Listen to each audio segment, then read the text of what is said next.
का पूरा कामकाज निपटाया और रात्रि की मीटिंग भी कैंसिल करके, क्योंकि आपने हमारे पैर का दर्द समझा।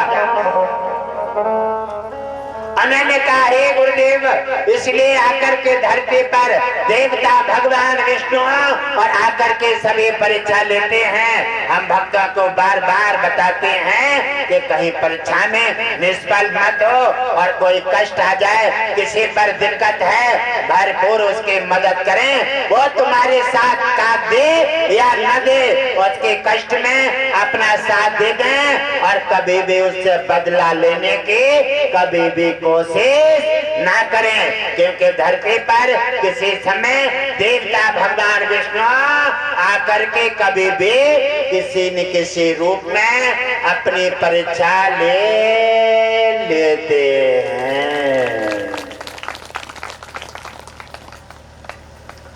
भगवान विष्णु ने कहा, गुरुदेव, प्रसन्न होकर के उन्होंने कहा, वर पूर्णिमा के बाद अब आपका एक यहाँ से मृत लोक से किसी समय आप पीड़ित और परेशान हो जाते हैं, इसी समय शांति की आवश्यकता पड़ जाती है, क्योंकि यहाँ सब जगह कष्ट ही कष्ट दिखाई देते हैं। जो आता है कोई हाथ के दर्द में, कोई पैर के दर्द में, कोई परिवार के दर्द में, कोई कैंसर के दर्द में, जो आता है वो कष्ट की गठरी बांध कर लेके आता है। और हे गुरुदेव, सारे दिन समस्या हल करते करते मस्तिष्क भर जाता है और आप शांति चाहते हैं, लेकिन शांति नहीं मिल सकती। इसलिए वर पूर्णिमा के बाद आपका एक वैकुंठ लोक में आपका एक आश्रम का निर्माण शांति की शिला पर व्यवस्था कर दी जाएगी। जब भी आपको शांति लेना है, आप नए शरीर के आप वैकुंठ धाम अपने आश्रम में पधारे, एक दिन 2 दिन आप ठहरे और एक भक्त को ले जाने की साथ में अनुमति प्रदान की जाती है। भक्त को भी विद शरीर के साथ ले जा सकते हैं, आप भी जा सकते हैं। आप जिस भक्त को अपना हितकारी समझें, आप उसको साथ ले जाएं, 1 दिन 2 दिन रह सकते हैं। आपकी जब इच्छा है तभी मृत लोग सेवा करने के लिए पुनः वापस आ सकते हैं। बोलिए सदगुरुदेव भगवान की जय हो। गुरुदेव ने कहा, नाथ, आप इतना बड़ा उपकार क्यों कर रहे हैं? कहने लगे, गुरुदेव, ये तो कुछ नहीं है, आपका विश्वास जो आपने हमारे साथ जो फर्ज निभा करके हमारी संवेदना को इतना बड़ा खड़ा किया है, अब हम आपको कुछ नहीं दे रहे और आप तो गुरुदेव हैं, आपको हम क्या दे सकते हैं? हम तो आपके चरणों की धूल हैं और ये तुच्छ भेंट है, इसको भेंट समझ करके स्वीकार करें। और हम आपको क्या दे सकते हैं? आप तो तीनों लोकों के स्वामी हैं। ऐसे करके भगवान विष्णु ने गुरुदेव घटघटवासी जी को समझा करके उनसे प्रणाम किया और विदाई लेकर के क्षीर सागर वापस चले। आप सोचते होंगे, और हकीकत बात है, सोचना चाहिए। पौधा लगाया है और उससे सोचा जाए कि पौधा के फल तुम्हें मिलेंगे, निश्चित नहीं कह सकता वो।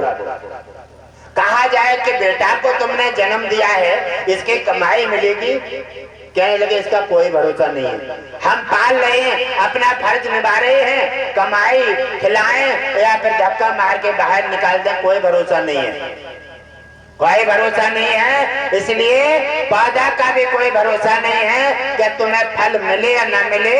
सामान है 100 साल का और फल की खबर नहीं। न जाने दुनिया ऐसा क्यों करती है। भाई की संपत्ति पर मेरों पे ठाऊ और मैं ना झुकाऊं,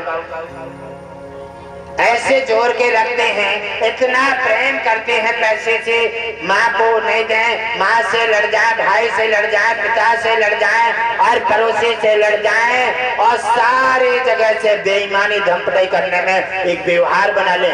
क्या करोगे दौलत का? आंखें बंद हो जाएंगी किसी दिन, ज्यादा दिन कोई संभालने वाला नहीं मिलेगा और हो सकता है क्या उठाकर कोई ले जाने वाला ना मिले।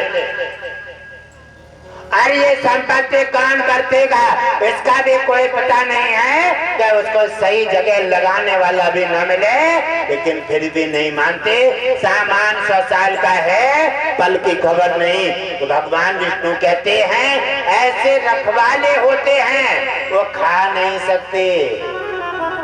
बीमार हो जाए तो इलाज में नहीं लगा सकते, भाई को इलाज बीमार हो जाए पैसा नहीं दे सकते, माँ बीमार हो जाए ढेला नहीं दे सकते, अपना बीमार हो जाए तो इलाज में पैसा नहीं लगा सकते। अरे मंद बुद्धि क्या करेगा इसका? इसका मतलब है भगवान विष्णु कहते हैं ये है रखवाला। कहते हैं ये कहीं मरा होगा तो पैसे के तरफ में मरा होगा, इसलिए इसे सब तरफ से पैसे पैसा देखता है और ये पैसे का रखवाला है। पैसे का सुख इसे मिल नहीं सकता, खाने का कोई साधन इसका रह नहीं सकता, दान कर नहीं सकता, सेवा कर नहीं सकता, किसी रिश्तेदार का रह नहीं सकता, किसी भाई का हितकारी हो नहीं सकता और किसी का मोहल्ला पड़ोस में भी किसी का भला रह नहीं सकता, क्योंकि इसका सबसे बड़ा सगा है पैसा। पैसा को सम्मान देने वाला दुनिया में किसी का नहीं रहता और न यहाँ न वहाँ। भगवान विष्णु कहते हैं ये दौलत के रखवाले हैं, ये न यहाँ न वहाँ कहीं सुख को प्राप्त नहीं होते। जब तक रहते हैं दौलत छल कपट बेईमानी दलाली से इकट्ठे करते रहते हैं और इकट्ठे करते करते न खाते हैं न दान करते हैं और मर के चले जाते हैं और इनकी संपत्ति भी बेअर्थ लुट जाती है। ऐसे व्यक्ति दुनिया में आते हैं वो कभी भी आकर के यश नहीं पाते और मरकर के मानव जीवन को धिक्कारते हुए पापे चले जाते। जो सज्जन सुजान धर्मात्मा पुरुष हैं वो अपने माता पिता को आदर करते हुए और गुरुजनों को भगवान सनातन की सेवा धर्म दान भक्ति और सेवा इनमें भाग लेते हुए दान पुण्य करते हैं और उन्हें धन भी इतना मिलता है, धन का पूर्ण सुख भोगते हुए और भगवान विष्णु के धाम वैकुंठ धाम पधार जाते हैं। तो हे मेरे प्रिय परिवारजनों, घटघटवासी जी ने कहा है कि अगर आप सत्संग आए हैं तो शांति का दान दीजिए।